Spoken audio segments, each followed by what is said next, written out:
Hi, I'm Jennifer Beeler and welcome to Selling the Seattle Suburbs Flip Edition. So this house has me super excited. I just bought it a couple weeks ago and I'm going to take you every step of the way. What decisions I make to get the biggest ROI and kind of the expenses and things that I'm looking for from a buyer's perspective and a seller's pocketbook.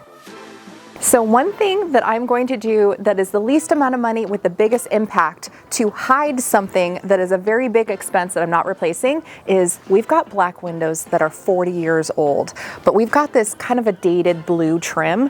I'm going to paint the trim black and the gutters black. It'll match that beautiful new roof and it'll make things look a little bit more modern and updated.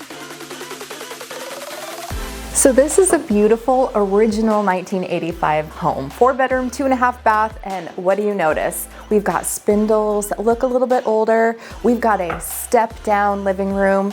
We've got hardwoods in the entrance. I'm gonna raise the living room. It only costs $2,100 to raise this entire space, make it all level, and make the buyers not look at this space as a hazard for their animals, their little kids, themselves walking around. They just want a nice level space. One thing I love about these 40-year-old homes is the formal and informal spaces. So you've got this beautiful dining room, but unfortunately the wallpaper has to go. We're gonna remove this home theater system that they had installed. I'm not really sure what that was used for, but that's going away. A cost-cutting measure that I'm going to do, the windows don't have blinds in some rooms and they have some really old metal blinds in other rooms. I'm removing them all. Welcome to the heart of the home, a kitchen. This is going away, so I'm gutting this entire space. As you can see, the cabinets are not up to the ceiling, so it just gives a very antiquated look. Also, you will notice that in this space over here, which is unfortunately a step down that I cannot fix, we've got this fan. And the reason that I'm gonna demo this fan and all the lighting in the space is that it just highlights the fact that this house does not have central AC.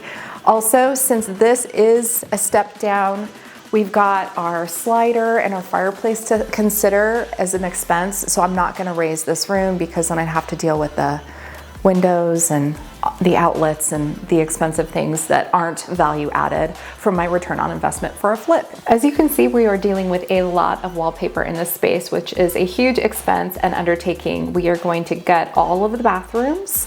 And because of the luxury price point of Redmond, Washington, we are gonna make sure that there are hardwoods throughout the whole lower level. So this space is going to take up a lot of my budget. This is gonna be about as costly as the kitchen, to be honest with you. As you can see, we've got a space that's just a little old, not utilized well for the current times. What I don't know what's going on is under this elevation. So we will see if it's more extensive plumbing to deal with or if it's gonna be an easy demo. We're gonna make it all one level. We've got a kind of a smaller closed in shower here. So I'm gonna take out the wall and enclose it in just glass, making it airy. I'm gonna put a floating bathtub here and I'm replacing that glass because that glass feels a little dated to me. So one thing that this house does not offer is great lighting, and since we don't have super tall ceilings, I'm going to be adding lights in every bedroom. They come with this fabulous highlight of the closet can light, but I'm gonna add a little bit more just to make it feel not so gloomy in the Pacific Northwest. So one thing that I know is very important to buyers that they really can't see themselves doing a lot is fencing the yard. They don't want to see their neighbors. They don't want their animals to roam away. So that is something I'm investing in, which is to just close off this backyard. I'm not fencing the entire property, but I'm making sure that there's fences on both sides, which currently there are not. And I'm putting gates in so that we can get a lawnmower back here and trash cans if need be. And that is an expense that I feel is very value added to get the most eyes on the property, the most return on investment. And we are back. The house has been officially flipped. And as you can see, I put black along the trim and gutters, and that matches the black window grids. And I've cleaned up the yards. We've got fresh bark and some trimmed trees. So really enhance that curb appeal for not a ton of money. Let's come on inside and check out what I've done. So if you remember, this space was a sunken living room and now it is all one level. I feathered in some oak hardwoods to match the existing oak, so I didn't want to rip up a huge amount of hardwood flooring that already existed. I also took this railing, which had big knobs and older spindles, and obviously made it a little bit more modern with paint and metal balusters. So really, I tried to make very decisive, quick decisions to flip this house in 2 months. So right now the trend is brushed brass and black. So I've incorporated that into a lot of the lighting fixtures. It's not too much, but it adds this level of elegance that I really love. All the electrical's been updated. I didn't move electrical, so I didn't need to get permits for that, but changed out all the outlets, added toggle switches just to make everything look more contemporary, and I added a fair amount of new lighting, which we'll see throughout the house. Okay, so welcome to the new kitchen. I chose a lovely European style slim shaker white cabinet and also a nice slim profile quartz countertop. Black, white, classic, all new appliances. So this nice big 36-inch Electrolux induction range. So I didn't want your standard 30-inch. I want things to feel expansive, luxurious, and it just kind of goes a long way.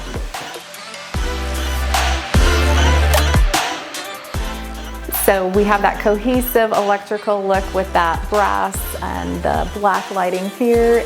If you remember, we had that fan in the middle. We capped the fan, added all this can lighting. I've retiled the fireplace, so it used to be red brick, and took out that lower brick level to make it all flush with the floor. We've got nice new hardwoods in here. It used to be carpet.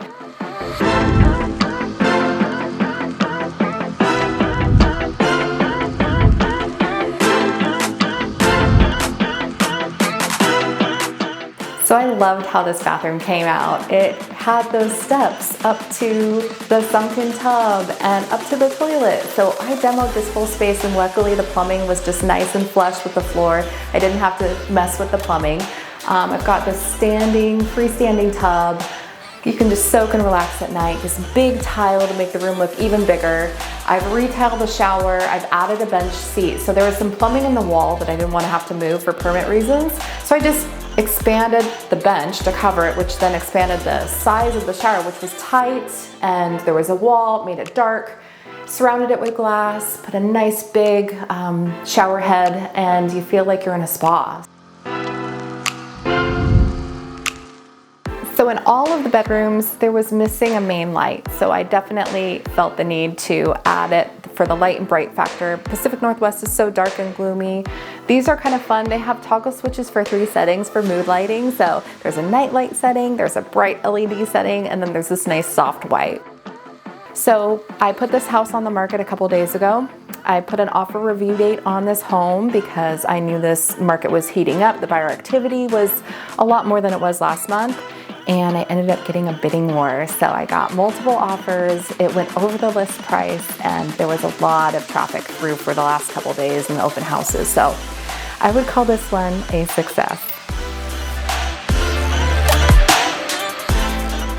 Okay, so one of the expenses that I had was closing off the backyard, and I have found over the years that buyers really want privacy. They want to be able to let their dog out in the backyard and have them be safe. And this was all open to a number of neighbors. There's houses surrounding this, 4 different houses. So it was all open and not as intimate as I wanted this setting. So it was only $3,500 to add a fence on both sides and do all the landscaping. It's not that much money. I also added 2 gates, one on either side of the house, so it's easy to cart a lawnmower back here and you don't have to pick one side over the other. It's just ease and a little bit of extra money, but I think it's totally worth it. Buyers are looking for that. So it all worked out nicely.